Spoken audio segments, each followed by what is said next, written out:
ये कहानी पूरी तरह से काल्पनिक और केवल मनोरंजन के लिए बनाया गया है। इस कहानी में किसी व्यक्ति भावना या वास्तविकता को प्रकट नहीं किया गया है। अगर आप 145 नॉवल बॉय चैनल पर नए हैं तो वीडियो को लाइक और चैनल को सब्सक्राइब जरूर करें ताकि हम आप तक ऐसी वीडियो पहुंचाते रहें। एपिसोड 31, सत्य के लिए लड़कियों में प्रिया से जलन। सत्य को लेकर प्रिया अपने घर आ गई थी और प्रिया ने सत्य का हाथ को पकड़ा और सत्य को लेकर पार्टी हॉल में चली गई। और उस पार्टी में आए हुए लोगों ने जब प्रिया को देखा तो उन सभी की आंखें खुली के खुली ही रह गया, क्योंकि प्रिया कल के मामले में आज बहुत ही ज्यादा हो गई थी। भले ही वह सभी लोग आपस में धीमे धीमे से बातें कर रहा था, पर जब से प्रिया ने सत्य के गोली को खाया है तब से प्रिया की सुंदरता, शक्ति और देखने, सुनने और समझने की शक्तियां काफी बढ़ गई है। प्रिया ने उन सभी लोगों की बातों को सुना तो उसके चेहरे पर एक स्माइल आ गई, और वहां मौजूद सभी लड़कियों ने जब देखा कि सभी प्रिया की ही तारीफें के पुल बांध रहा है तो वह सभी जलन महसूस करने के अलावा कुछ भी नहीं कर सकती थी। और जब उन सभी लोगों ने देखा कि प्रिया किसी लड़के का हाथ पकड़े हुए उसे खुद प्रिया इस पार्टी में लाया है तो वह सभी लोग काफी हैरान हो गए।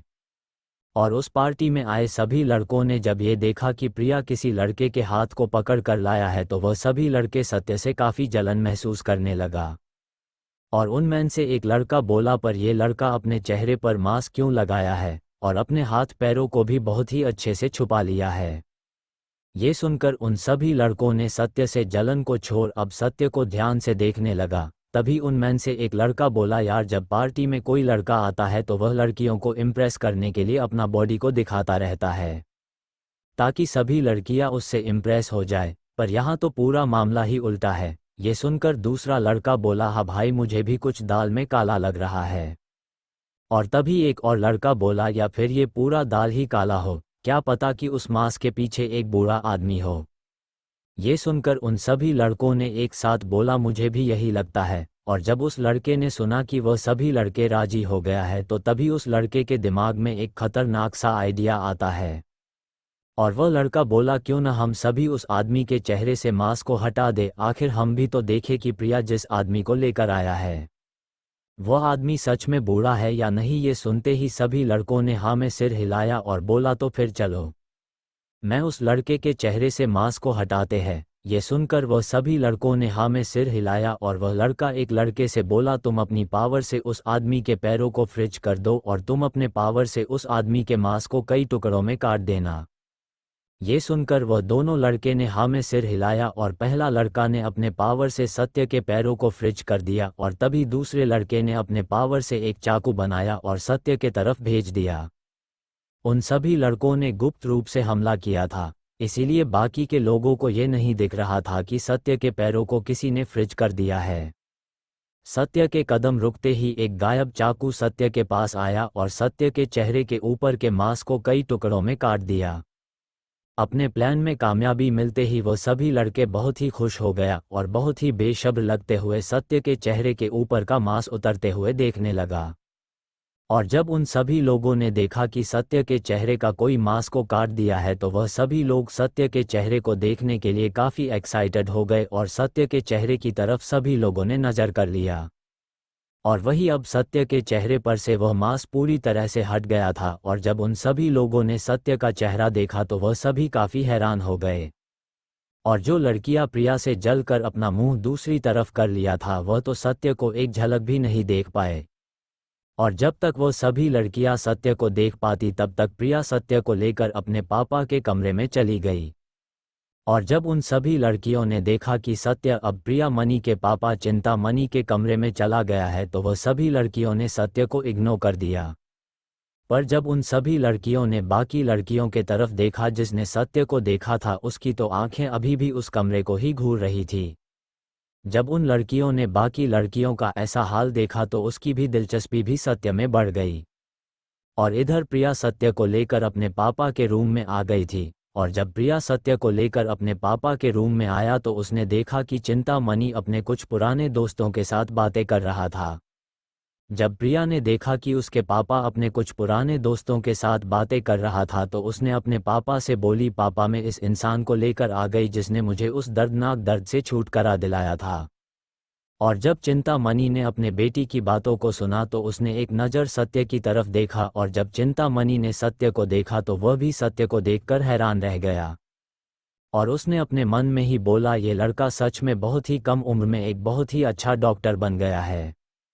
और जब चिंतामणि के दोस्तों ने जब सत्य को देखा तो वह भी काफ़ी हैरान हो गया, और वह सभी अपने मन में ही सोचा, लगता है कि आज आखिरकार प्रिया ने अपने लिए एक लड़का ढूंढ ही लिया।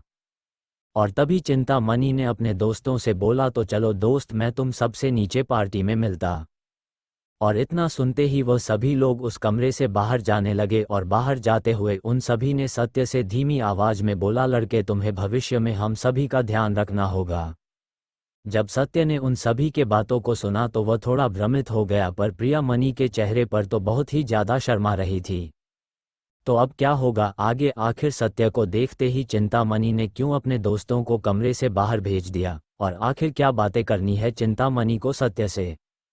जानने के लिए जुड़े रहिए हमारे साथ। एपिसोड 32, चिंतामणि ने किया सत्य का अपमान।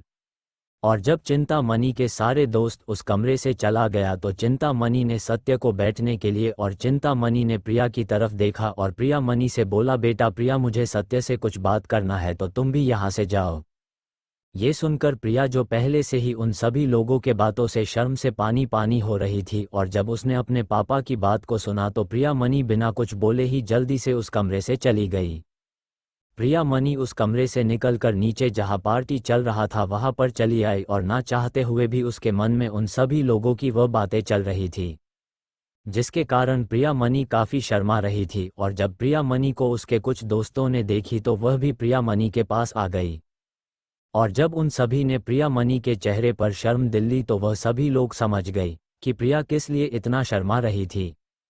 और इन सभी लड़कियों ने प्रियामणि को छेड़ते हुए बोली, आखिर तुम इतना शर्मा क्यों रही हो? आखिर हमें भी तो बताओ कि जीजा जी आखिर दिखते कैसे हैं? उन सभी लड़कियों के बातों को सुनकर प्रियामणि और भी ज़्यादा शर्मा गई।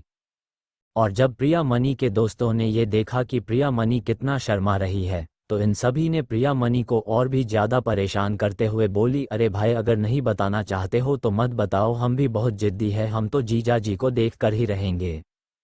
और इतना कहकर वह सभी लड़कियां हंसने लगी, और इधर प्रियामणि उन सभी की बातों से इतना शर्मा गई कि उसने अपने चेहरे को अपने हाथों से ढक लिया, और उन सभी को ढका मरती हुई वहां से दूसरी जगह चली गई। और इधर चिंतामणि ने देखा कि प्रिया उस कमरे से चली गई है तो चिंतामणि ने सत्य की तरफ देखा और सत्य से बोला, आप खड़े क्यों हैं, बैठ जाए। और जब सत्य ने चिंतामणि की बातों को सुना तो वह शांति से सोफे पर बैठ गया। सत्य को सोफे पर बैठता देख चिंतामणि ने सत्य से पूछा, तो आप क्या लेना पसंद करेंगे, ठंडा या गर्म? चिंतामणि की बात को सुनकर सत्य ने शांति से मना कर दिया। और जब चिंतामणि ने देखा कि सत्य ने चाय या ठंडा के लिए मना कर दिया है तो वह कुछ भी नहीं बोला, और आगे सत्य से पूछा, तो आप मेरे बेटी को कब से जानते हैं? ये सुनकर सत्य ने बहुत ही शांति से बोला, बस आज से ही। और जब चिंतामणि ने सत्य का ये जवाब सुना तो हाँ में सिर हिला दिया। और फिर चिंतामणि ने सत्य से बोला, आपने जो मेरे बेटी को उस दर्दनाक दर्द को ठीक करने के लिए आपका शुक्रिया। और इतना कहकर चिंतामणि ने सत्य से पूछा, वैसे मिस्टर, आपका नाम आखिर क्या है? ये सुनकर सत्य ने शांति से बोला, सत्य। तभी चिंतामणि ने सत्य से पूछा, मैंने आपसे आपका अधूरा नाम नहीं पूछा, पूरा नाम बताइए। ये सुनकर सत्य की आंखें थोड़ा सा छोटा हो गया, पर सत्य ज़्यादा कुछ न सोचते हुए शांति से बोला, सत्य रॉय। सत्य का पूरा नाम सुनने के बाद चिंतामणि के दिमाग में पूरे रॉय खानदान के लोगों का चेहरा नजर आने लगा, पर उसको सत्य नाम का कोई भी आदमी उसके मन में नहीं आ रहा था। और तभी चिंतामणि के दिमाग में एक अधेड़ उम्र की औरत की छवि याद आने लगा, और चिंतामणि को समझ में आ गया कि सत्य आखिर किसका बेटा है।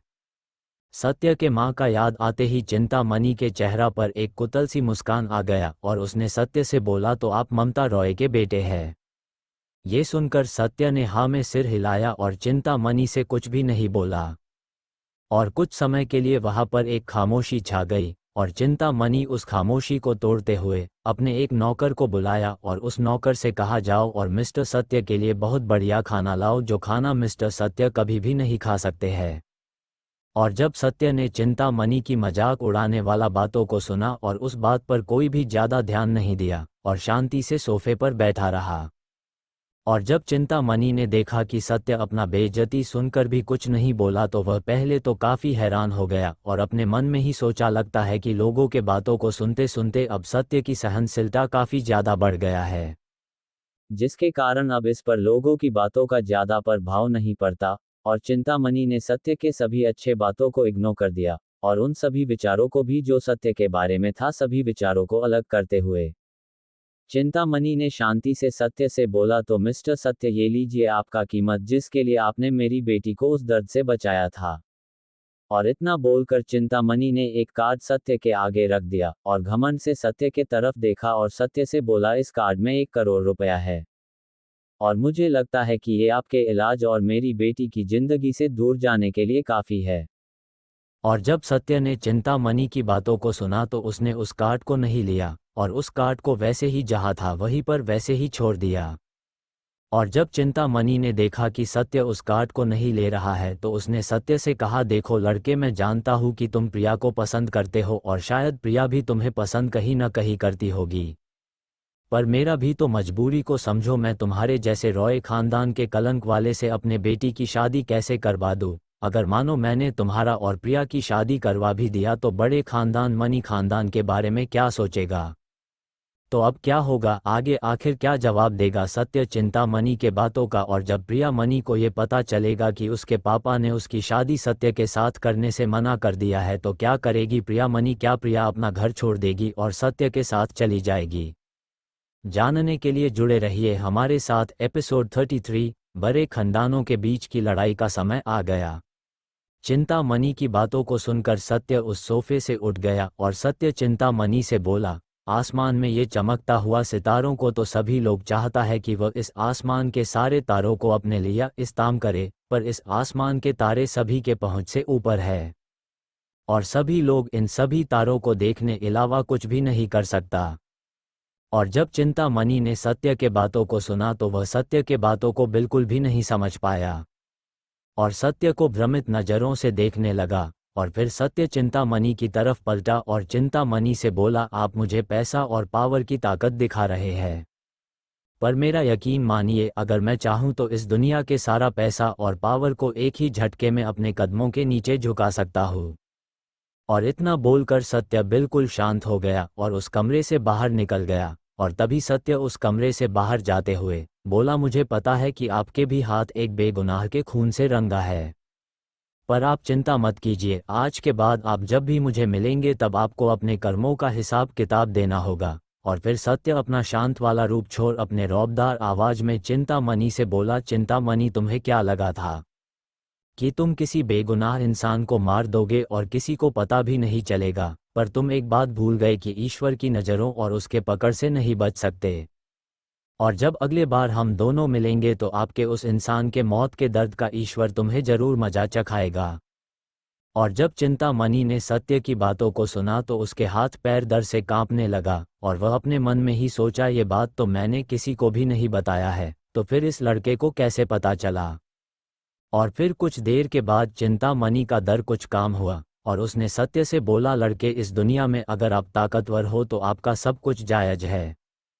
चिंतामणि की ये बात को सुन सत्य ने चिंतामणि से कुछ भी नहीं कहा, क्यों? सत्य भी जानता है कि चाहे दुनिया कोई भी हो, हमेशा इज्जत ताकतवर का ही होता है। और सत्य ने इस विचार को झटक दिया और कमरे से बाहर चला गया। कमरे से निकलने के बाद सत्य पार्टी हॉल में पहुंचा और जब सत्य उस पार्टी हॉल में आया तो उस पार्टी हॉल का माहौल ही बदल गया। और जब सभी लोगों ने देखा कि सत्य इतना हैंडसम है तो सभी लड़के सत्य से जलने के अलावा कुछ भी नहीं कर सकता था। और जब प्रिया मणि के दोस्तों ने सत्य को देखा तो उन सभी की आंखें खुली की खुली ही रह गई। उन सब ने जैसा सोचा था सत्य उससे भी ज़्यादा हैंडसम था। तो वह सभी लड़कियां प्रिया मणि से जलन महसूस करते हुए बोली, वाह प्रिया, तुमने तो सच में एक बहुत ही हैंडसम जीजा ढूंढा है। और जब प्रिया मणि ने अपने दोस्तों की बात सुनी तो वह फिर से पहले की तरह शर्माने लगी और सत्य एक नज़र उन सभी लोगों को देखा और उस पार्टी हॉल से चला गया और प्रिया मणि के घर से बाहर आ गया। घर से बाहर आते ही सत्य ने एक टैक्सी को रोकवाया और टैक्सी में बैठ गया। टैक्सी ड्राइवर ने सत्य के घर का पता पूछा और सत्य के घर के तरफ अपने गाड़ी को ले जाने लगा। और बहुत जल्द ही सत्य प्रियामणि के घर से अपने घर चला आया। अपने घर आते ही सत्य अपने कमरे में चला गया और कमरे में आते ही सत्य सो गया। और कल सुबह सत्य जल्दी से उठा और अपने माँ के लिए खाना बनाने लगा। अपने माँ के लिए खाना बनाने के बाद सत्य अपने घर के छत पर चला गया। और कुछ समय बिताने के बाद सत्य के नज़र रोड पर पड़ा, जहाँ पर एक काले रंग की कार खड़ा हुआ था और उस कार के बाहर एक लड़की खड़ी थी और अपने नज़रों से सत्य को ही घूर रही थी। और जब सत्य ने उस लड़की को देखा तो सत्य नीचे गया और जल्दी से उस रोड पर चला गया जहाँ पर वह लड़की खड़ा हुआ था। सत्य उस लड़की के पास आते ही सत्य उस लड़की से बोला, लगता है कि काजल अग्रवाल को आज के लड़ाई को लेकर काफ़ी चिंता है। और जब सत्य की उस लड़की यानी काजल अग्रवाल सत्य के बातों को सुनकर थोड़ा गुस्सा होते हुए बोली, क्या तुम्हें पता है कि आज के लड़ाई को लेकर हमारा खानदान कितना चिंता में है? ये सुनकर सत्य ने काजल अग्रवाल से बोला, अच्छा तो अब ठीक, अब जल्दी से चलो। ये सुनकर काजल ने हाँ में सिर हिलाया और अपने गाड़ी के ड्राइविंग सीट पर जाकर बैठ गया। और जल्द ही काजल और सत्य अग्रवाल पैलेस के गेट के बाहर पहुंच गया। और जब सत्य अग्रवाल पैलेस के गेट पर आया तो सत्य ने देखा कि अग्रवाल खानदान के सभी लोग पहले से ही अग्रवाल पैलेस के गेट पर खड़ा है और वहां खड़ा होकर सत्य का ही इंतजार कर रहा है। और जब अग्रवाल खानदान के लोगों ने देखा कि अब सत्य आ गया है तो वह सभी लोग अग्रवाल खानदान के लिए लड़ने वाले योद्धाओं को लेकर राज अग्रवाल के बेटे रमेश लेकर आगे निकल गया।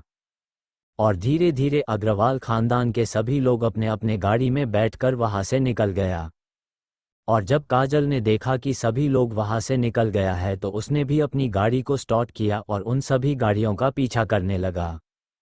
और कुछ ही घंटों के बाद अग्रवाल खानदान भी वहां पर पहुंच गया जहां पर सभी बड़े खानदानों के बीच की लड़ाई होने वाला था। आज का ये लड़ाई पटना के सबसे बड़े मैदान में किया जाएगा। तो अब क्या होगा आगे, आखिर कौन आएगा सबसे पहले सत्य से लड़ने? क्या सत्य अग्रवाल खानदान को सबसे ऊपर पहुंचा पाएगा? जानने के लिए जुड़े रहिए हमारे साथ। एपिसोड 34 चिंतामणि का चुनौती।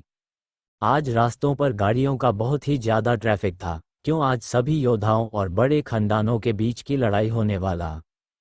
और वही दूसरी तरफ एक हाईवे पर कोई भी ज़्यादा गाड़ियां नहीं चल रहा था। उस रोड पर केवल अग्रवाल खानदान का ही गाड़ी अपने फुल रफ्तार से लड़ाई के मैदान की तरफ जा रहा था। और कुछ ही समय में वह गाड़ियों का काफिला लड़ाई के मैदान के पास पहुंच गया। और सबसे पहले राज अग्रवाल अपने गाड़ी से नीचे उतरा और उसके पीछे पीछे बाकी के गाड़ियों में से भी सभी लोग उतरने लगे। सभी लोगों को गाड़ी से उतरते ही वह सभी लोग लड़ाई के मैदान की ओर चला गया। उस मैदान में जाते ही राज अग्रवाल ने सभी लोगों को अपने बाएं ओर इशारा किया और सभी लोग राज अग्रवाल के पीछे चलने लगा। और राज अग्रवाल के पीछे पीछे चलते हुए वह सभी अग्रवाल खानदान के मंच के ऊपर पहुंच गया। और मंच पर जाते ही राज अग्रवाल अपने मुखिया वाले कुर्सी पर बैठ गया। और राज अग्रवाल के साथ वह सभी योद्धाएं भी बैठ गया। और जब राज अग्रवाल ने अपना नज़र अपने मंच पर फेरा तो उसने देखा कि उस मंच पर न ही सत्य है और ना ही काजल। और जब राज अग्रवाल ने उन दोनों को नहीं देखा तो राज अग्रवाल काफ़ी परेशान हो गया। और जब अहेलिया ने देखा कि राज अग्रवाल काफ़ी परेशान है तो अहेलिया ने राज अग्रवाल को ऑडियंस एरिया की ओर इशारा किया जहां पर सत्य और काजल बैठे हुए थे। और जब राज अग्रवाल ने सत्य और काजल को दर्शक के साथ बैठा देखा तो उसने एक राहत की सांस ली। और उस मैदान में कुछ ही समय के बाद मल्होत्रा खानदान का वह बूढ़ा आदमी आ गया और उसके पीछे चिंतामणि भी आ रहा था। और फिर वहां पर शुक्ला खानदान भी आ गया और फिर धीरे धीरे सभी बड़े खानदान वहां पर आने लगा। और जब सत्य ने देखा कि चिंतामणि मल्होत्रा खानदान के पुराने मुखिया के साथ आ रहा है तो सत्य समझ गया कि आखिर चिंतामणि आते ही क्यों गुनाह करने लगा। पर सत्य ने एक विचार के साथ अपना सर झटका और अपने में ही बोली, जो जैसा कर्म करेगा उसे वैसा ही फल मिलेगा। और इतना कहकर सत्य अपना ध्यान चिंतामणि पर से हटा लिया और उस मैदान की तरफ देखने लगा जहां पर एक रेफरी आ गया था। और उसने अपने भरी आवाज में बोला, जैसा कि आप सभी लोग जानते हैं कि यह मुकाबला हर 5 साल में एक बार होता है और इस मुकाबले में सभी बड़े खानदान अपने अपने क्षेत्र के लिए लड़ाई लड़ते हैं या अपने योद्धाओं से लड़वाते हैं। और एक बात, इस मैदान में जिंदगी और मौत आपके किस्मत पर ही निर्भर होता है। और हर कोई अपना एक क्षेत्र चुनेगा। अगर किसी आदमी को उस आदमी के क्षेत्र से दिक्कत है तो वह उस आदमी को लड़ाई के लिए चुनौती दे सकता है, और अगर चुनौती देने वाला योद्धा जीत जाता है तो उस आदमी को वह क्षेत्र छोड़ना होगा और उस क्षेत्र पर मुकाबला जीतने वाले खानदान का राज होगा। और ये सब कहकर वह रेफरी एक मंच पर चला गया, और तभी तीनों जजमैन से एक जज खड़ा हुआ और बोला, पहले तो हम अपना पहचान बताती हूँ। मैं हूँ रोशनारा फोर्स से ऑफिसर शामली, और मैं हूँ रोशनारा फोर्स से ऑफिसर चांदनी, और मैं हूँ रोशनारा फोर्स से ऑफिसर नंदनी। और जब सभी जजों ने अपना अपना पहचान बता दिया तो सभी जजों ने लड़ाई शुरू करने की बेल बजाई और सभी से बोली, तो अब लड़ाई शुरू करो। और जब सभी लोगों ने सुना कि सभी जजों ने लड़ाई शुरू करने को कह दिया है तो सबसे पहले चिंतामणि उस मैदान में अपने शानदार तकनीकों का प्रदर्शन करते हुए उस मैदान में कूद गया, और उसने अग्रवाल खानदान की तरफ देखते हुए जोर से बोला, मैं चिंतामणि सभी समुद्री व्यापार पर अपना अधिकार चाहता हूँ, और जिसको मुझसे दिक्कत है तो वह मैदान में आए और मुझसे मुकाबला करे। और सभी लोगों ने चिंतामणि के घमंड से भरा बातों को सुना तो वहाँ के सभी लोग गुस्सा हो गया, क्यों वह सभी लोग जानते थे कि इंडिया का सारा व्यापार समुद्री रास्ते से ही होता है, और अगर चिंतामणि को वह अधिकार मिला तो सभी को कई गुना ज़्यादा पैसा देना पड़ेगा। ये सब सोचकर वहाँ के सभी लोग काफ़ी गुस्सा हो गया था, और सभी ने चिल्लाते हुए चिंतामणि से बोला, लगता है कि तुम मल्होत्रा खानदान का साथ पाकर तुम बहुत ही ज़्यादा घमंडी नहीं बन रहे हो। और जब चिंतामणि ने उन सभी लोगों का बात सुना तो वह हंसते हुए सभी लोगों से बोला, अगर तुम्हें दिक्कत है तो आओ और मुझसे लड़ाई करके मुझे हरा दो। और जब सभी लोगों ने चिंतामणि के घमंड भरी बातों को सुना तो वह सभी लोग बिल्कुल शांत हो गया, क्योंकि वह सभी लोग जानता था कि अभी चिंतामणि से लड़ना यानी मल्होत्रा खानदान के उस बूढ़े से लड़ने के बराबर था। और यही वजह है कि सभी लोग मैदान में चिंतामणि से लड़ने नहीं गए, और सभी लोग अग्रवाल खानदान की ओर देखने लगे, क्योंकि वह सभी चाहते थे कि पूरे समुद्री व्यापार पर फिर से अग्रवाल खानदान का ही राज हो। पर सभी लोगों ने जब देखा कि अग्रवाल खानदान के पास इस बार ज़्यादा योद्धा नहीं था तो वह सभी काफ़ी मजबूरी महसूस करने लगे। और जब राज अग्रवाल ने चिंतामणि की सारी बातों को सुनकर राज अग्रवाल भी काफ़ी गुस्सा हो गया, और राज अग्रवाल ने एक योद्धा की तरफ देखा और उस योद्धा से बोला, प्रिंस लगता है कि अब आपको मैदान में जाना होगा। और जब प्रिंस ने राज अग्रवाल की बातों को सुना और वह अपने तकनीक का इस्तेमाल करते हुए उस मैदान में चला गया, तो अब क्या होगा आगे? क्या प्रिंस चिंतामणि को हरा पाएगा, और क्या वह अग्रवाल खानदान को जीत दिला पाएगा? जानने के लिए जुड़े रहिए हमारे साथ। एपिसोड 35, अग्रवाल खानदान का योद्धा हार गया। और जब चिंतामणि ने देखा कि अग्रवाल खानदान ने सबसे पहले अपने हुक्म के इक्के को निकाल दिया है तो चिंतामणि ने अग्रवाल खानदान के तरफ तिरस्कार से देखा। और जब राज अग्रवाल ने चिंतामणि को तिरस्कार से अपने ओर देखते हुए देखा तो उसके चेहरे पर एक हल्की सी मुस्कान फैल गया। और जब चिंतामणि ने जब ये देखा कि राज अग्रवाल अभी भी अक्कर दिखा रहा है तो उसने अब कुछ भी नहीं कहा और प्रिंस की तरफ देखने लगा। प्रिंस को देखते हुए बोला, तो चलो प्रिंस, मैं देखता हूँ कि आखिर तुम्हारा शक्ति आखिर ये 5 सालों में कितना बड़ा है। और जब प्रिंस ने चिंतामणि की बातों को सुना तो उसके चेहरे पर एक मुस्कान आ गया और वह चिंतामणि से बोला, आखिर मैं भी तो देखूं कि समुद्र के राजा की ताकत आखिर कितना है। और जब चिंतामणि ने प्रिंस की बातों को सुना तो चिंतामणि ने हंसकर कहा, तो अब मुकाबला शुरू करते हैं। और इतना कहकर चिंतामणि ने प्रिंस के ऊपर हमला कर दिया। और जब प्रिंस ने ये देखा कि आखिरकार चिंतामणि ने हमला कर ही दिया है तो प्रिंस के चेहरे पर एक मुस्कान आ गया और उसने अपने हाथों से एक ऊर्जा का हमला चिंतामणि के हमले पर कर दिया, जिसके कारण चिंतामणि का वह हमला आधे रास्ते पर ही नष्ट हो गया। और जब चिंतामणि ने ये देखा कि प्रिंस के हमले ने उसके हमले को नष्ट कर दिया है तो चिंतामणि ने हंसते हुए प्रिंस से बोला, लगता है कि तुमने भी अपनी शक्तियाँ इन कुछ सालों में बहुत ही बढ़ा लिया है। और जब प्रिंस ने चिंतामणि की बातों को सुना तो उसने भी हंसते हुए बोला, मुझे नहीं लगा था कि तुम अभी भी अपना ताकत बढ़ा सकते थे, पर मैं गलत था। और इतना बोलकर प्रिंस ने अपने हाथों में ऊर्जा को इकट्ठा किया और चिंतामणि के ऊपर अपने मुक्कों से हमला कर दिया। और जब चिंतामणि ने प्रिंस का वह ताकतवर हमले को देखा तो वह एक तरफ हट गया, जिसके कारण प्रिंस का वो हमला बेकार चला गया।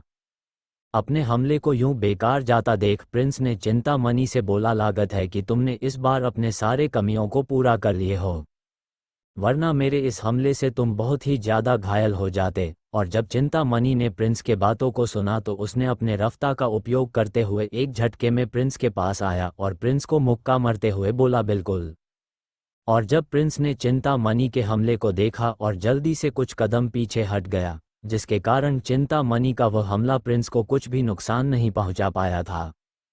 और जब चिंतामणि ने प्रिंस की रफ्तार देखा तो वह भी प्रिंस की तारीफ करते हुए बोला, लगता है कि तुमने भी अपने ऊपर काफ़ी मेहनत की है, तभी तो तुम मेरे इस वार से बच गए। और जब प्रिंस ने चिंतामणि की बातों को सुना तो वह कुछ भी नहीं बोला और चिंतामणि पर एक भयानक हमला कर दिया। और जब प्रिंस का वह हमला चिंतामणि से टकराने ही वाला था कि तभी फिर से चिंतामणि अपने रफ्तार का उपयोग करके वहां से गायब हो गया और सीधा प्रिंस के पीछे आ गया। और प्रिंस के पीछे आते ही चिंतामणि ने अपना हमला कर दिया, जिसके कारण प्रिंस को संभलने का मौका ही नहीं मिल पाया और प्रिंस उस हमले से टकरा गया, जिसके कारण प्रिंस 2 कदम पीछे हट गया। और प्रिंस की तरफ देखते हुए चिंतामणि ने हंसते हुए कहा, पर लगता है कि तुमने अभी भी अपने आप में कुछ खास सुधार नहीं किया है। और जब प्रिंस ने चिंतामणि के मजाक उड़ाने वाली बातों को सुना तो वह काफ़ी गुस्सा हो गया और चिंतामणि पर हमला करने लगा। और वही जब सत्य ने प्रिंस और चिंतामणि को लड़ते हुए देखा तो वह शांति से बोला, प्रिंस के तकनीक में बहुत सारा कमियां है, जिसके कारण प्रिंस चिंतामणि को ज़्यादा देर तक नहीं रोक सकता। और जब काजल ने सत्य की बात सुनी तो वह थोड़ा परेशान होते हुए बोली, पर ऐसा कैसे हो सकता है, प्रिंस हमारे खानदान का सबसे ताकतवर योद्धा है, वो इतनी आसानी से चिंतामणि के हाथों से कैसे हार सकता है। और जब सत्य ने काजल की बातों को सुना तो उसने शांति से बोला, अभी तो तुम केवल लड़ाई देखो, तुम्हें बहुत जल्द ही समझ में आ जाएगा कि मैंने ऐसा क्यों बोला। और सत्य की बातों को सुनकर काजल ने कुछ भी नहीं बोली और चुपचाप दर्शक बनकर उस लड़ाई को देखने लगी। और कुछ ही समय के बाद चिंतामणि ने प्रिंस के ऊपर एक हमला कर दिया और प्रिंस से बोला, अब तुम्हारा बहुत खेल हो गया, तो अब हारने के लिए तैयार हो जाओ। और इतना कहकर चिंतामणि ने प्रिंस के ऊपर एक हमला कर दिया, जिसका बचाव प्रिंस नहीं कर पाया और वह घायल हो गया। और जब चिंतामणि ने ये देखा कि प्रिंस को अभी भी कुछ ज़्यादा चोट नहीं आया है तो वह पहले तो काफ़ी हैरान हो गया और फिर अपने पीठ पर से एक तलवार को बाहर निकाला और प्रिंस की तरफ देखते हुए बोला, प्रिंस मुझे नहीं लगता है कि तुम मेरे इस बार के हमले को रोक पाओगे। और इतना कहकर चिंतामणि ने उस तलवार में अपना ऊर्जा को भरने लगा और ऊर्जा भरने के बाद प्रिंस की हंसते हुए देखा और प्रिंस से बोला, अब अपाहिज होने के लिए तैयार हो जाओ। और इतना बोलकर चिंतामणि ने उस तलवार से प्रिंस के ऊपर हमला कर दिया, जिसके बचाव में प्रिंस अपने हाथों में उस तलवार के ऊर्जा का सामने करने के लिए ऊर्जा को इकट्ठा करने लगा। और जब प्रिंस ने अपने हाथों में बहुत ज़्यादा ऊर्जा को इकट्ठा किया और चिंतामणि के तलवार के साथ भिड़ गया, पर वह चिंतामणि के तलवार का सामना नहीं कर पाया और वहीं पर गिर गया। और जब चिंतामणि ने देखा कि उसने अग्रवाल खानदान के सबसे ताकतवर योद्धा को हरा दिया है तो उसने उपहास करते हुए अग्रवाल खानदान की तरफ देखा और बोला, क्या कोई और भी बाकी है? तो अब क्या होगा आगे? क्या अब अग्रवाल खानदान सत्य को लड़ने के लिए कहने वाले हैं? अगर नहीं तो आखिर अग्रवाल खानदान किसको लड़ने के लिए भेजने वाले हैं? जानने के लिए जुड़े रहिए हमारे साथ। एपिसोड 36, चिंतामणि का विरोधी सत्य। एप 37। और जब राज अग्रवाल ने चिंतामणि की बातों को सुना तो उसने चिंतामणि से कहा, चिंतामणि तुम्हें क्या लगता है कि तुम मल्होत्रा खानदान के चमचे बन गए तो तुम कुछ भी करोगे और कोई तुम्हें कुछ भी नहीं बोलेगा? ये तुम्हारी गलत फहमी है कि तुम्हें यहाँ कोई भी कुछ भी नहीं बोल सकता है। और इतना बोलकर राज अग्रवाल ने दर्शक दीर्घा की ओर देखा और जोर से बोला, मिस्टर सत्य, क्या आप लड़ाई में हमारे मदद करने के लिए तैयार है? और जब सत्य ने राज अग्रवाल की बातों को सुना तो वह अपने जगह से खड़ा हो गया और किसी आम इंसान की तरह सीढ़ियों से नीचे उतरने लगा। और जब सभी लोगों ने सत्य को देखा तो उन सभी लोगों ने अग्रवाल खानदान के मुखिया की तरफ देखा और अग्रवाल खानदान के मुखिया से बोला, क्या आपके अब कोई भी योद्धा नहीं बचा है जो आपने एक यूनिवर्सिटी के स्टूडेंट को लड़ाई लड़ने के लिए बुलाया है? और जब राज अग्रवाल ने उन सभी लोगों की बातों को सुना तो राज अग्रवाल ने कुछ भी नहीं बोला और सत्य को मैदान की तरफ जाते हुए शांति से देखने लगा, और जब सत्य मैदान में पहुंचा तो चिंतामणि पहले तो बहुत हैरान हुआ और फिर गुस्से से सत्य से बोला, लड़के तुम यहाँ आखिर कर क्या रहे हो? तुम्हें लगता है कि ये कोई खेलने की जगह है? यहाँ जिंदगी और मौत केवल सभी के किस्मत पर निर्भर होता है। इसलिए मैं कहता ही कि चुपचाप मेरी बात को मानो और यहाँ से चले जाओ, और फिर दोबारा यहाँ भूल के भी मत आना। और जब सत्य ने चिंतामणि की बातों को सुना तो सत्य ने कुछ भी नहीं बोला और चुपचाप वहाँ पर खड़ा हो गया। और जब मल्होत्रा खानदान का एक बुजुर्ग ने जब सत्य को देखा तो वह काफ़ी डरने लगा, और डर के मारे उसके पसीने छूटने लगे। और वह बुजुर्ग मल्होत्रा खानदान के पुराने मुखिया से बोला, मुखिया जी, ये वही लड़का है जिसने राजकुमार और सभी मल्होत्रा खानदान के लोगों को जान से मार दिया था। उस बुजुर्ग के बातों को जब सभी लोग और मल्होत्रा खानदान के मुखिया ने सुना तो वह काफ़ी हैरान हो गया, और हैरानी से सत्य की तरफ देखने लगा। वहाँ के सभी बड़े खानदान और लोग अपने आंखों में हैरान के भाव लिए सत्य को एक टकटकी नज़रों से देख रहा था। और जब चिंतामणि ने उस बुजुर्ग की बातों को सुना तो काफ़ी हैरान हो गया और अपने मन में ही सोचा, ऐसा कैसे हो सकता है? अगर मैं अपना अभी की ताकत से भी मल्होत्रा खानदान से लड़ता तो एक पल में ही मारा जाता, पर ये लड़का इतना कम उम्र में ऐसा कैसे कर पाया? ऐसा तो इस देश के दो सबसे शक्तिशाली योद्धाएं आचार्य रोशनी और आचार्य प्रशांत भी इस लड़के की उम्र में नहीं कर सकता था। तो फिर ये लड़का आखिर कैसे कर सकता है? नहीं, ये नामुमकिन है। जरूर वह बुजुर्ग डर के कारण कुछ भी नहीं बोल रहा है। पर जब चिंतामणि ने उस बुजुर्ग की तरफ देखा तो वह काफ़ी हैरान हो गया। क्यों? जब वह बुजुर्ग सत्य के तरफ देखता था तब वह बुजुर्ग डर से कांपने लगता था। और जब चिंतामणि ने उस बुजुर्ग आदमी को सत्य से डरता देख उसे अभी भी ये यकीन नहीं हो रहा था कि पूरे मल्होत्रा खानदान को अकेले सत्य ने बर्बाद कर दिया था। चिंतामणि अपने मन में ये सब सोच ही रहा था कि तभी सत्य की भरी और रौबदार आवाज़ उस पूरे मैदान में गूंज गई। हाँ, मैंने ही बर्बाद किया था मल्होत्रा खानदान को, और मैंने तुम सबको ये चुनौती भी दिया था कि अगर आगे कभी मल्होत्रा खानदान मेरे रास्ते में आया तो वह मारा जाएगा। पर लगता है कि तुम सभी ने मेरी धमकी को मजाक में ले लिया था। तो अब जो कि मल्होत्रा खानदान फिर से मेरे सामने आया है तो मैं मल्होत्रा खानदान को अब पूरी तरह बर्बाद कर दूंगा।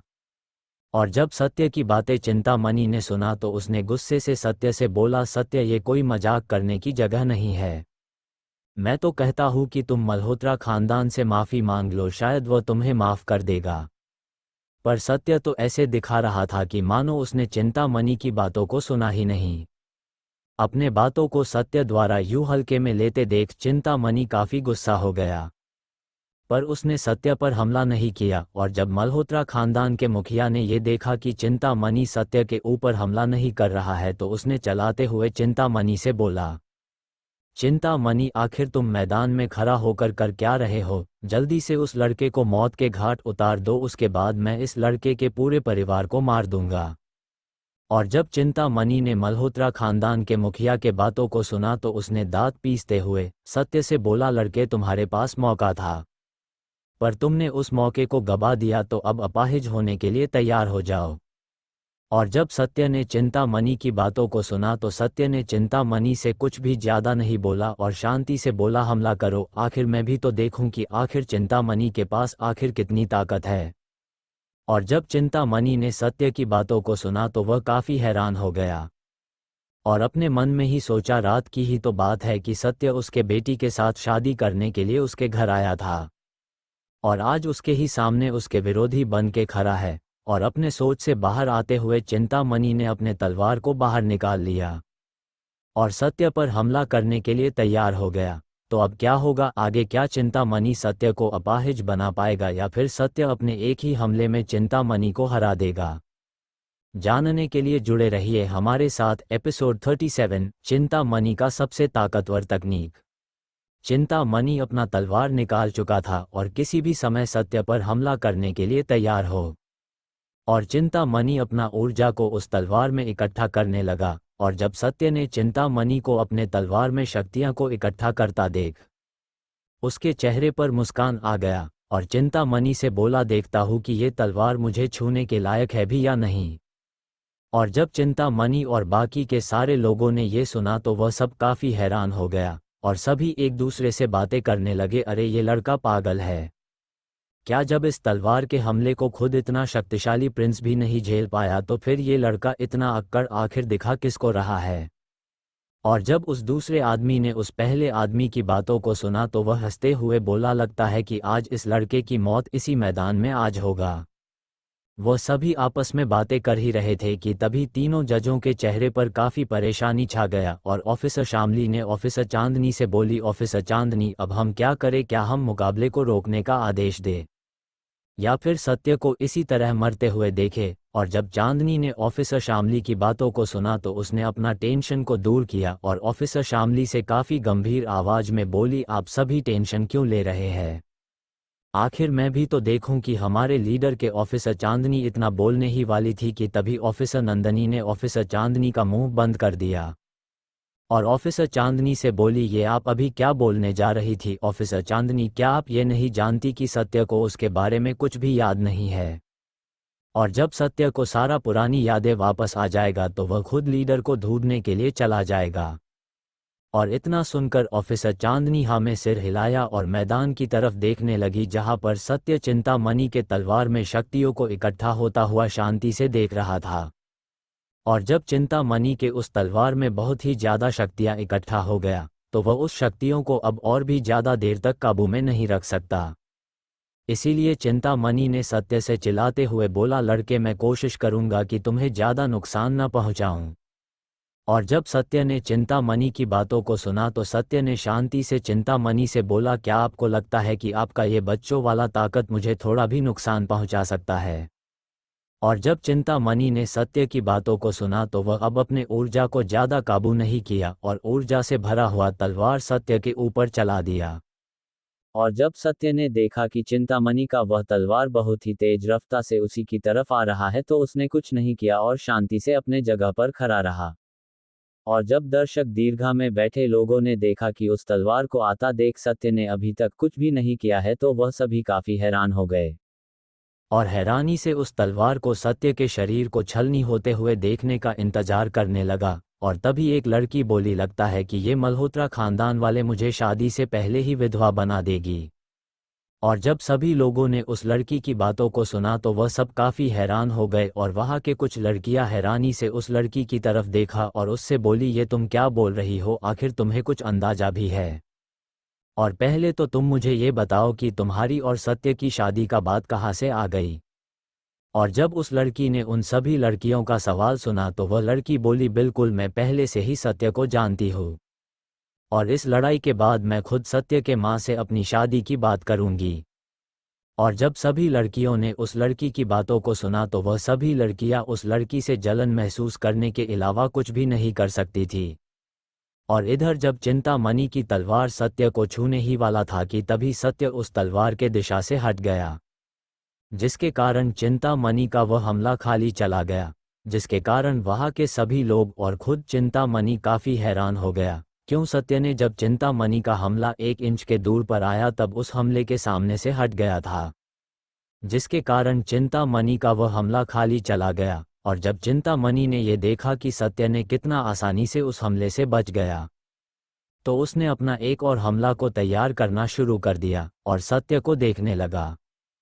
और जब चिंतामणि ने यह देखा कि सत्य अभी भी शांत खड़ा है तो वह जल्दी से अपना हमला तैयार करना शुरू कर दिया और अपने हमले को तैयार करते हुए उस हमले को सत्य की तरफ भेज दिया।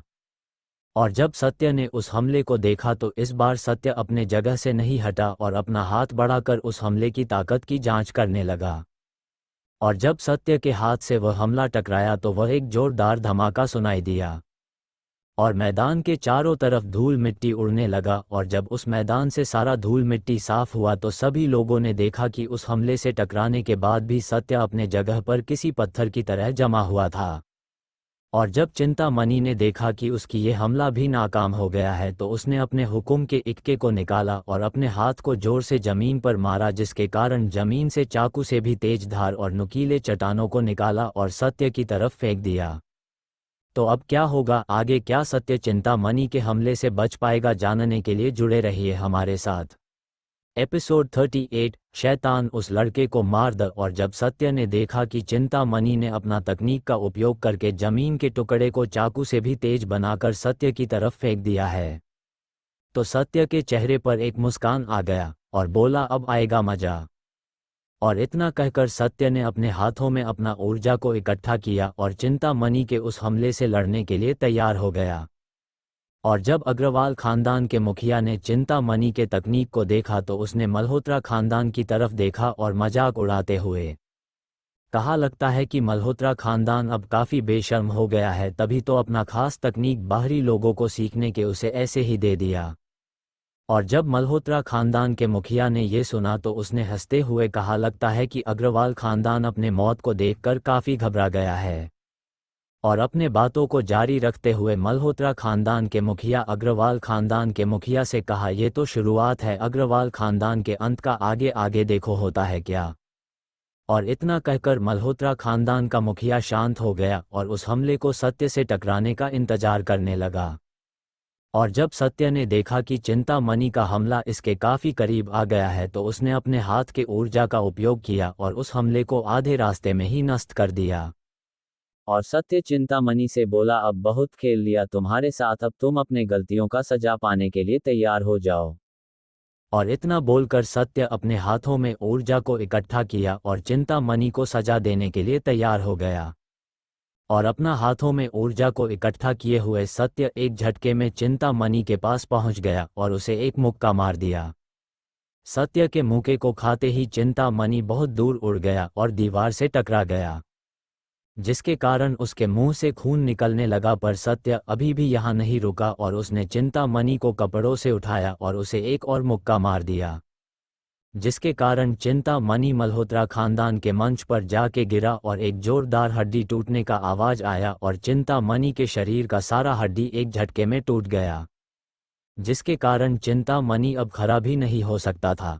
और जब मल्होत्रा खानदान के मुखिया ने यह देखा कि अब चिंतामणि लड़ नहीं सकता है तो उसने एक बुजुर्ग को इशारा किया और वह बुजुर्ग चिंतामणि को उठाया और उसे एक दबाई दी, जिसके कारण चिंतामणि का दर्द थोड़ा कम हुआ और वह एक कुर्सी पर बैठ गया। चिंतामणि को कुर्सी पर बैठाने के बाद मल्होत्रा खानदान के मुखिया ने अपने एक शिष्य की तरफ देखा और वह शिष्य भी समझ चुका था कि उसके गुरु आखिर चाहते क्या है। और उसने अपने गुरु से बोला, गुरु जी आप चिंता मत कीजिए, इस लड़के को तो मैं देखता। और इतना कहकर वह लड़की मल्होत्रा खानदान के मंच से उड़ते हुए मैदान में आ गई और वह लड़की सत्य को देखती हुई सत्य से बोली, लड़के तुम हो तो काफ़ी ताकतवर, पर मेरे सामने तुम्हारा ताकत कोई भी काम का नहीं है। और जब सत्य ने उस लड़की की बातों को सुना तो सत्य ने उस लड़की से बोला, मैं तुम सबको बाद में मारना चाहता था, पर लगता है कि तुम सभी को मारने की बहुत जल्दी है। और जब उस लड़की ने सत्य की बातों को सुना तो वह सत्य से बोली, तो फिर लड़ाई शुरू करते हैं। और इतना कहकर उस लड़की ने सत्य पर हमला करना शुरू कर दिया। और जब सत्य ने उस लड़की को हमला करने के तैयार देखा तो सत्य बोला, अब मारने के लिए तैयार हो जाओ। और इतना सुनकर उस लड़की ने अपने ऊर्जा से सत्य के ऊपर हमला करना शुरू कर दिया। और सत्य भी उस लड़की से लड़ाई करने के लिए उस लड़की की तरफ आगे बढ़ गया। और जब उस लड़की और सत्य के ऊर्जा आपस में टकराया तो एक जोरदार धमाका उस मैदान में गूंज गया और उन दोनों हमला नाकाम हो गया। अपने हमले को यूं नाकाम होता देख उस लड़की ने गुस्से से सत्य की तरफ मुक्का मारने के लिए भागने लगी। और जब सत्य ने देखा कि वह लड़की मुक्का मारने के लिए सत्य के ही तरफ आ रहा है तो सत्य अपने जगह पर शांति से खड़ा ही रहा। और जब उस लड़की ने सत्य को मुक्का मारने के लिए अपना हाथ सत्य के चेहरे की तरफ बढ़ाया तो सत्य ने उस लड़की का हाथ पकड़ लिया और उस लड़की के हाथ को एक झटके में ही तोड़ दिया, जिसके कारण वह लड़की अपने हाथ को पकड़ लिया और कुछ पलों के बाद अपने हाथ को झटकते हुए सत्य पर फिर से हमला कर दिया। और जब सत्य ने देखा कि वह लड़की फिर से हमला करने के लिए ऊर्जा को इकट्ठा कर रही है तो सत्य ने भी अपने हाथों में थोड़ा ऊर्जा को इकट्ठा किया और उस लड़की की तरफ आगे बढ़ गया। और फिर से उस लड़की और सत्य का मुक्का आपस में टकराया, जिसके कारण उस मैदान में धमाके ही धमाके सुनाई दिया। और फिर सभी ने देखा कि वह लड़की जो सत्य पर हमला कर रही थी वह थोड़ा पीछे हट गया था, पर सत्य अपने ही जगह पर खड़ा हुआ था। और जब उस लड़की ने देखा कि उनके हमले का सत्य पर कोई भी असर नहीं हुआ तो वह लड़की अपना सबसे शक्तिशाली तकनीक का उपयोग करने के लिए तैयार हो गई और अपने हाथों में बहुत ही मात्रा में ऊर्जा को इकट्ठा करने लगी। और जब सत्य ने देखा कि इतनी जल्दी वह लड़की अपने हुक्म का इक्का अब निकाल चुकी है तो सत्य भी देखना चाहता था कि आखिर वह करने क्या वाली है। और जब वह लड़की सत्य के चेहरे पर एक हैरानी देखा तो उसके चेहरे पर एक अजीब सी मुस्कान आ गई और अपने ऊर्जा को एक शैतान के रूप में बदल दिया और उस शैतान को सत्य पर हमला करने का आदेश दिया। तो अब क्या होगा आगे, क्या वो शैतान सत्य को मार पाएगा? जानने के लिए जुड़े रहिए हमारे साथ। एपिसोड 39, सत्य का भयानक आभा। उस लड़की का आदेश सुनते ही वो शैतान सत्य को मारने के लिए सत्य की तरफ आगे बढ़ गया, और जब सत्य ने उस शैतान को देखा तो सत्य काफी हैरान हो गया और अपने मन में ही बोला, मुझे नहीं लगा था कि इस लड़की के पास ऐसा हुक्म का इक्का होगा। और फिर सत्य हंसने लगा और बोला, शायद अब मैं अपना 1% अपने शक्तियों का इस्तेमाल कर सकता हूँ। और इतना बोलकर सत्य ने अपने हाथों में ऊर्जा को इकट्ठा किया और उस शैतान के एक हमला किया। पर सत्य का हमला उस शैतान पर थोड़ा भी असर नहीं किया, जिससे सत्य काफी हैरान हो गया। और जब उस लड़की ने सत्य की हैरानी को देखा तो वह सत्य से बोली, लड़के भले ही तुम बहुत शक्तिशाली हो, पर आज तुम इस शैतान के हाथों मारे जाओगे। उस लड़की की बात को सुनकर सत्य ने उस लड़की से बोला, अच्छा तो अब मैं समझा, तुमने इस शैतान के हाथों अपने जिंदगी का सौदा किया है। पर कोई बात नहीं, क्यों, आज मैं तुम दोनों को ही नर्क के आग की मजा चखाने वाला हूँ और मैं तुम्हें बताऊंगा कि शैतान को मानने का अंजाम आखिर होता क्या है। और जब उस लड़की ने सत्य के बातों को सुना तो उस लड़की ने सत्य से बोली, लगता है कि तुम कुछ ज्यादा ही सपने देखते हो। तुम मुझे मारना तो दूर की बात, अब तो तुम मुझे छू भी नहीं सकते हो। और जब सत्य ने उस लड़की के बातों को सुना तो फिर उस लड़की से कुछ भी नहीं बोला और उस शैतान की तरफ देखने लगा।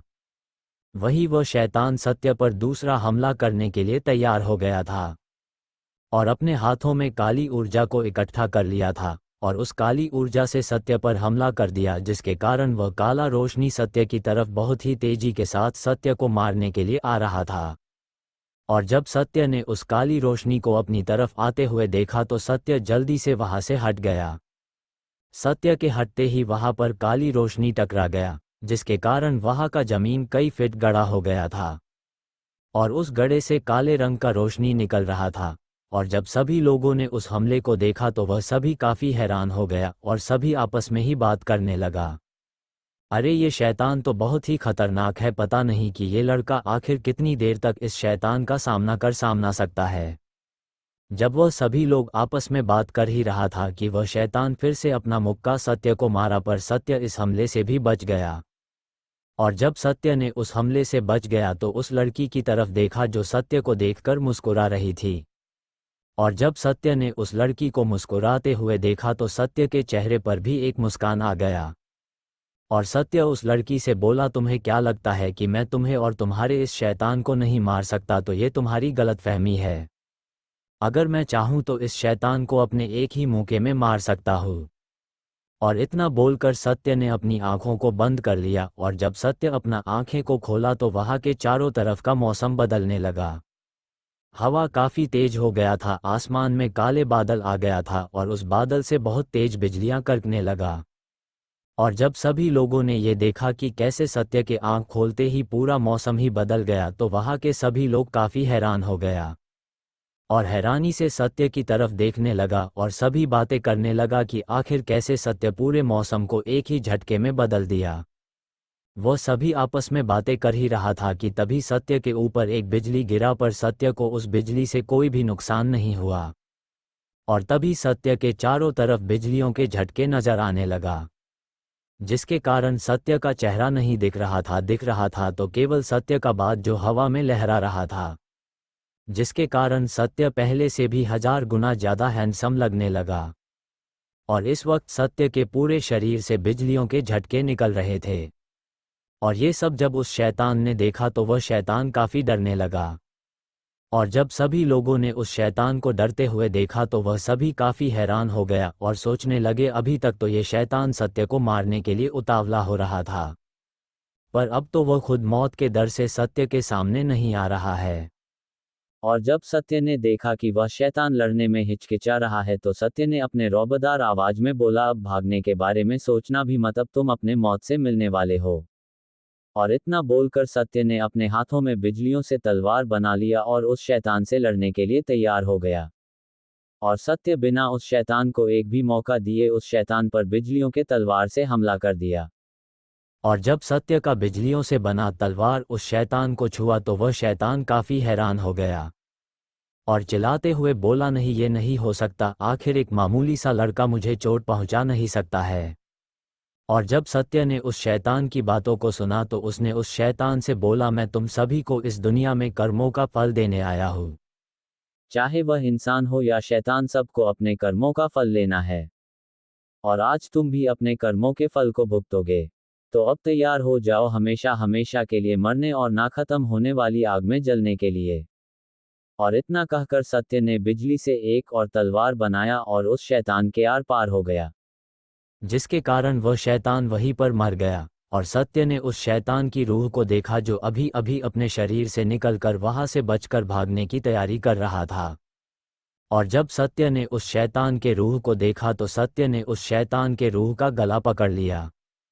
और जब उस शैतान ने सत्य का असली रूप देखा तो वह और भी ज्यादा डरने लगा और चिल्लाते हुए बोला, मुझे माफ कर दीजिए नाकों का एंजल। और जब सत्य ने उस शैतान की गुहार सुना तो सत्य ने उस शैतान का कोई भी बातों पर ध्यान नहीं दिया और सत्य ने अपने हाथों में नर्क के आग को अपने हाथों के उंगली पर जलाया, जिसके कारण उस मैदान में और आसपास के सारा चीज जलकर राख हो गया। और उस नर्क के रोशनी से बहुत सारे शैतानों और इंसानों के दर्द से चिल्लाते हुए आवाज आ रहा था। और जब उस शैतान ने नर्क की रोशनी और उसमें चिल्लाते हुए लोगों का आवाज सुना तो वह काफी छटपटाने लगा। पर सत्य ने उस शैतान पर कोई भी रहम नहीं किया और उसे भी नर्क की रोशनी में जलाने लगा। तो अब क्या होगा आगे? क्या वह शैतान हमेशा के लिए उस नर्क के रोशनी में जलता रहेगा? तो अब क्या होगा उस लड़की का? क्या सत्य उसे भी हमेशा के लिए नर्क की रोशनी में जलाएगा या फिर सत्य कर देगा उस लड़की को माफ? जानने के लिए जुड़े रहिए हमारे साथ। एपिसोड 40 शैतानी तलवार। डियर रीडर, आशा करता हूँ कि सभी लोग बिल्कुल ठीक और मुस्कुराते होंगे। तो अब शुरू करते हैं आज का एपिसोड 41। और जब उस लड़की ने देखा कि उसके बुलाए हुए शैतान को सत्य ने मार दिया है तो उस लड़की का चेहरा दर्द से पीला पड़ गया और सदमे से वह चिल्लाने लगी, नहीं, ऐसा नहीं हो सकता, उस शैतान को कोई भी नहीं मार सकता। और जब सत्य ने उस लड़की को देखा तो सत्य ने शांति से बोला, अब अपना नाटक बंद करो। और इतना सुनकर वह लड़की अपने जगह पर रुक गया और सत्य को देखने लगा। और तभी सत्य उस लड़की से बोला, तुमने क्या सोचा था? तुम ऐसे नाटक करोगे और मुझे पता भी नहीं चलेगा? और जब उस लड़की ने सत्य के बातों को सुना तो वह डर से और कांपने लगी। और फिर सत्य ने उस लड़की से बोला, तुमने न जाने आज तक कितने लोगों को उस शैतान के हाथों से मरवाया है और आज तुम्हें उन सभी के मौत के बराबर दर्द मिलेगा। और इतना बोलकर सत्य ने उस बिजली के तलवार से उस लड़की को 2 टुकड़ों में बांट दिया। और जब सभी लोगों ने ये देखा कि सत्य ने कितना क्रूरता के साथ उस लड़की को मार दिया तो वह सभी लोग भी काफी डरने लगे।